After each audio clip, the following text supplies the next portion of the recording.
আজ আমার ভার্সিটি বন্ধ। আইয়ু আপুর সাথে ওয়ান্ডার রেড ব্যান্ডের একটা কনসার্টে এসেছি আমি। এখন তারা সবাই মেকআপ রুমে রেডি হচ্ছে। এরপরে কনসার্ট হবে, তারপরে নাকি আবার ফ্যান মিটিং হবে। আর তারপরে তো তার পাগলা ফ্যানরা আছেই, তারা অটোগ্রাফের জন্য আসবে। মানে সব মিলিয়ে 4-5 ঘন্টা লেগে যাবে। আমি এদিকে বসে বসে বোর হচ্ছি। যে হবের মনে হয় সেটা চোখে পড়েছে। সে আমার সামনে এসে দাঁড়িয়ে বলে, আপনি বোধহয় অনেক ক্লান্ত, চলুন একটু ঘুরে আসি। আমিও এক পায়ে রাজি হয়ে গেলাম। আপাতত আমার কাছাকাছি একটা রেস্টুরেন্টে বসে আছি। ওয়েটার খাবার সার্ভ করে চলে গেছে। এবার যেহব বলতে শুরু করে, আপনি না আসলে অনেক ট্যালেন্টেড একটা মেয়ে। কম বয়সে এত বড় বড় স্টারদের জন্য ড্রেস ডিজাইন করেন, ব্যাপারটা কিন্তু মোটেও সাধারণ নয়। এখন তো মার্কেটে আপনার ডিজাইন কিন্তু ড্রেসের হিউজ দাম, বাংলায় যাকে বলে চড়া দামে বিক্রি করা হচ্ছে। আমি প্রতি উত্তরে শুধু হাসলাম। আমার আপাতত রিপ্লাই দেওয়ার মতো কোনো শব্দ কিংবা বাক্য মাথায় আসছে না। কেউ আমার প্রশংসা করলে ধন্যবাদ ছাড়া অন্য কিছু শব্দ মাথায় আমার আসে না। কিন্তু এই প্রশংসার উত্তরে কি ধন্যবাদ বলা যায়? এদিকে যে হক আমার উত্তরের অপেক্ষা না করে প্রশংসা করেই যাচ্ছে। ব্যাপারটা ধীরে ধীরে অকওয়ার্ড থেকে অকওয়ার্ড তর হয়ে চলেছে, কারণ প্রশংসাটা সময় সাপেক্ষে অতীতে রূপান্তরিত হচ্ছে। আমি খালি ভাবছি এখান থেকে পালানো কিভাবে যায়। আমার ভাবনার মাঝে দিয়েই জেহপের চেহারা হালকা করে শক্ত করে আমায় বলে, আসলে আমি আপনাকে আরেকটি কারণে এখানে ডেকে এনেছি।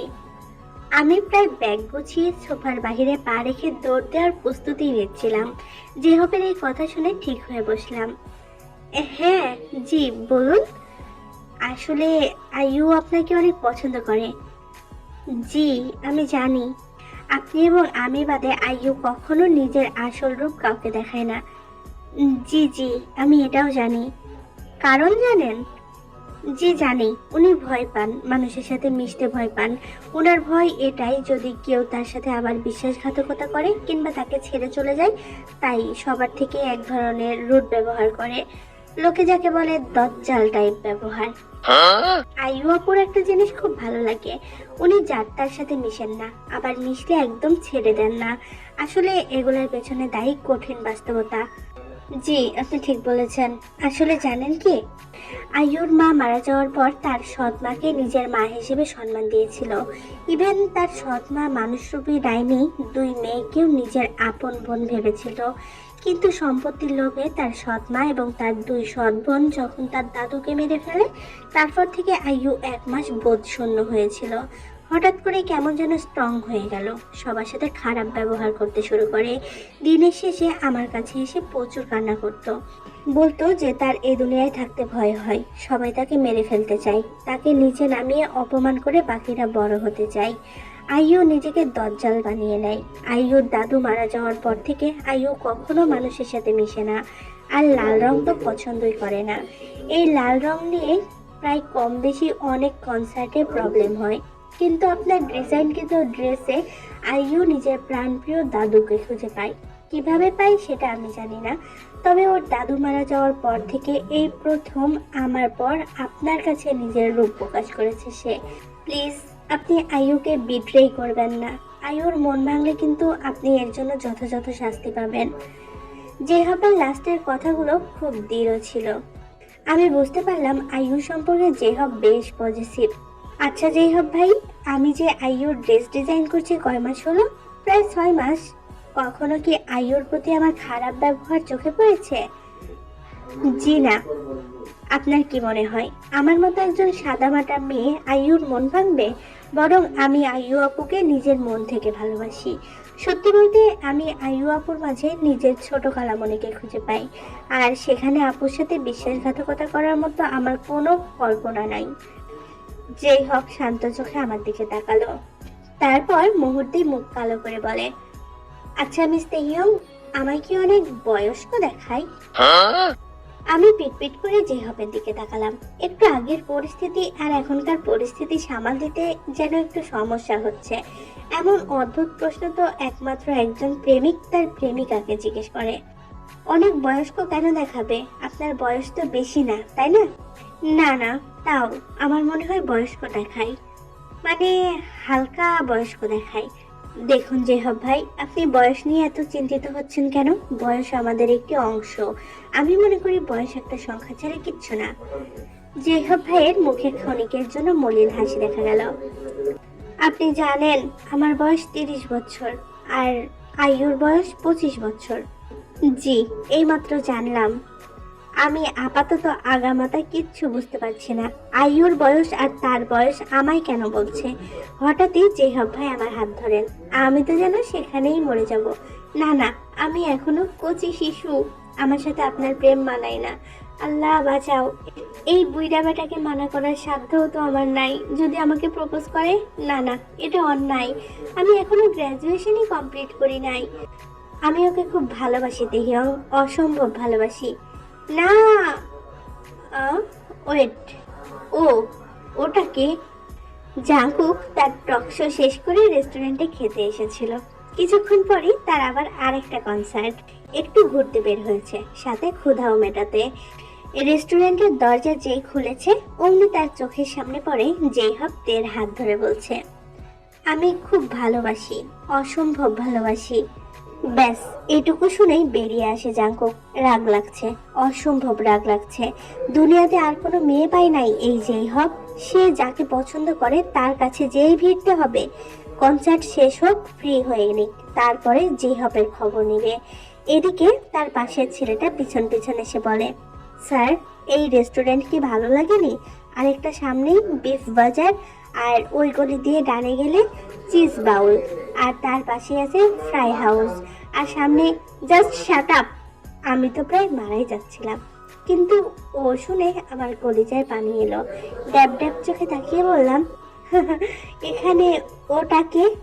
জেহব প্রায় কাচুমাচু হয়ে বলে, আইইউ। আমি যেন 7 রাজার ধন হাতে পেয়েছি, এমন খুশি হয়েছি। এ তো সুখবর।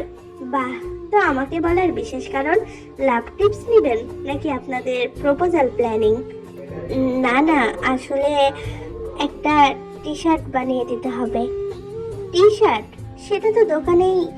জি না, আসলে জেহাব ভাইয়ের অবস্থা প্রায় লাল টমেটো। লজ্জায় তার কান লাল হয়ে গিয়েছে। বেচারা নিজের চেহারাটা চশমায় আড়াল করতে যাচ্ছে, কিন্তু এইটুকু একটা চশমা দিয়ে কি আর তার এত বড় চেহারাটা ঢাকা যাবে? আমি হালকা হেসে বললাম, আপনি ফ্রিলি বলুন জেহাব ভাই, লজ্জা পাওয়ার কিচ্ছু নেই। আমি আপনার বোনের মতো। এবার যেন জেহাব একটু ইজি হলো। ইয়ে মানে, আপনার ড্রেসই আইয়ু পছন্দ করে, তাই আমি চাই আইয়ুকে আমি আপনার ড্রেস দিয়ে প্রপোজ করব। ঠিক বুঝলাম না। মানুষ তো নূপুর, আংটি, কানের দুল, নাকের ফুল, টিকলি, ফল ফুল, শাক সবজি, পাতা, ঘাস, দানের শীষ ইত্যাদি দিয়ে প্রপোজ করে, আর আপনি করবেন ড্রেস দিয়ে? আসলে টি শার্টে লিখবেন, Jehab is in love with you Tasnia. আচ্ছা, তা না হয় বুঝলাম, কিন্তু আইয়ুর জায়গায় তাসনিয়া কেন?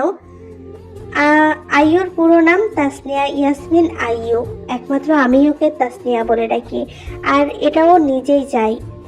তার মানে তো আইয়ু আপু আপনাকে একটু একটু পছন্দ করে। জেহাব আবার লজ্জায় লাল টমেটো হয়ে গেল। তে মুখ টেপে হাসে। চিন্তা করবেন না, ভেবে নিন কাজ কমপ্লিট। আচ্ছা, তাহলে বলুন এর পরিবর্তে আপনি কি চান? না না, কিছু দেওয়া লাগবে না। এখানে আমি নিজের প্রফিট দেখবো না। প্লিজ বিশেষ কিছু চান একটা, নইলে নিজেকে অকৃতজ্ঞ মনে হবে। আচ্ছা, একটু ভেবে বলছি। আমি দ্বিধায় পড়ে গেছি, কি চাইবো? চাওয়ার কি আছে? ফ্যাশন ডিজাইনার হয়েছি, আমার চাওয়া পূরণ হয়েছে। আর কি চাই? আমার স্যালারিও তো এমন যে 2 মাস আরামসে কেটে যাবে। চাইবোটা কি? তাও আবার বিশেষ ধরনের। আচ্ছা, নিজের জন্য না হোক, অন্যের জন্য তো চাইতে পারি। জিমিন? হুম, সে তো অনেক বড় লোক, ওর আবার কি দরকার? সানা? সে তো লুচ্চা, ওর তো 5টা বয়ফ্রেন্ড আছে, মোটামুটি বড় লোক। রোজ? ওর আবার কি লাগবে? ওর ক্রাশ তো 2 দিন আগেই ওকে প্রপোজ করেছে। লিসা?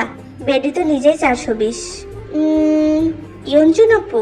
না, আপুর কিছু লাগবে না। তাহলে ইয়নো? আহা, ওই বেটা লুসুবাস, এর আবার কি লাগবে? নিজেই তো একটা ডাকাত। তাহলে কে? জাঙ্কুক? ধুর, ওই কিসরার আবার কি? ওয়েট। আমি জেহাবের দিকে তাকালাম। আচ্ছা, আপনি আইয়ু আপুর সাথে কবে থেকে আছেন? সেই ছোটবেলা থেকে আমাদের ফ্যামিলি শত বছর ধরে আইয়ুদের ফ্যামিলির দেখাশোনা করে আসছে। আইয়ু আপু আর জাংকুক একে অপরকে কিভাবে চেনে? ছোটবেলা থেকেই আইয়ু আর জাংকুক এবং তাদের পরিবার বেশ ঘনিষ্ঠ।